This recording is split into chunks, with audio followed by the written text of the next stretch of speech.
श्री झूलेलाल। सिंधी समाचार राजस्थान में तव्हांजो स्वागत है। अज जो विषय तमामी हर्ष ऐं उल्लास जो है। अज जो विषय है कि पंहिंजी हिकु सिंधी मूवी लालण साईं जा चमत्कार ते जल्दी अचण वारी है।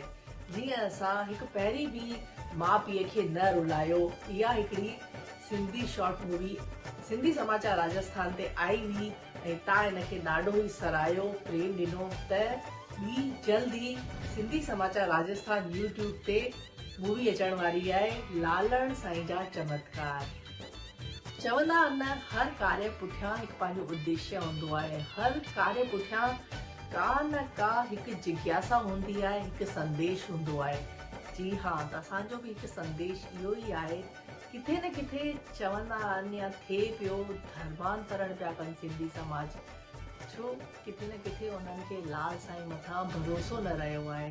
पर जेॾी चईंदा आहिनि हिकु जोत तव्हां जॻाए त ॾिसो, हू विश्वास अंदरि में पैदा त करे ॾिसो, तव्हांजो जिते मन चए तव्हां उन्हनि खे पूॼो ध्यायो, पर पंहिंजो इष्ट हिकु ई आहे झूलेलाल साईं, त उनखे न विसारो। धर्मांतरण आख़िर थिए पियो त इहो बि किथे न किथे पंहिंजे लालण साईं मथां पंहिंजो विश्वास न आहे। इन लाइ करे पाण दर दर भटकी रहिया आहियूं इन उद्देश्य खे वठी करे कि पंहिंजे लालण खे, पंहिंजे झूलण खे, पंहिंजे झूलेलाल साईं खे पाण न विसारूं, धर्मांतरण न करूं।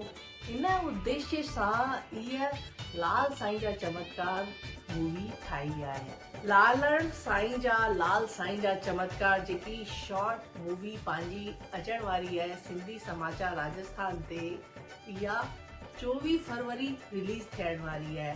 तव्हां असांखे पहिरीं बि तमामु वधीक प्यारु ॾिनो आहे, त हाणे बि तव्हांजो प्यारु ईअं ई सदैव असांखे मिलंदो रहे। ईअं असांजूं तमामु ॿियूं बि फिल्मूं ईंदियूं रहंदियूं। तव्हां पहिरीं बि ॾिठियूं हूंदी माउ पीउ खे न रुलायो, इन खे बि तव्हां तमामु ई वधीक सराहना ॾिनी, प्रेम ॾिनो।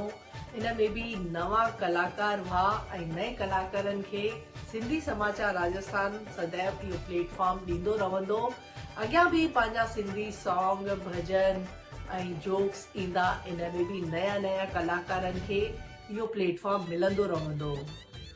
लाल साईं जा चमत्कार मूवी में जेके कलाकार आहिनि, सोनिया उदानी, मूलचंद थवानी, ज्योति बागवानी, बेबी रित आहूजा, योगेश आसवानी, प्रकाश संतोष Moolwani, makeup man Gopal, cameraman आशीष पारीक ऐं ॿियो रमेश भगत जी ऐं रेखा जेकी मां मिली करे असां इहा शॉर्ट मूवी भगवान श्री झूलेलाल साईं जे चमत्कार ते ठाही आहे। तव्हांजो स्नेह ईअं ई मिलंदो रहंदो त पाण 24 फरवरी ते सिंधी समाचार राजस्थान यूट्यूब ते ॾिसंदासीं।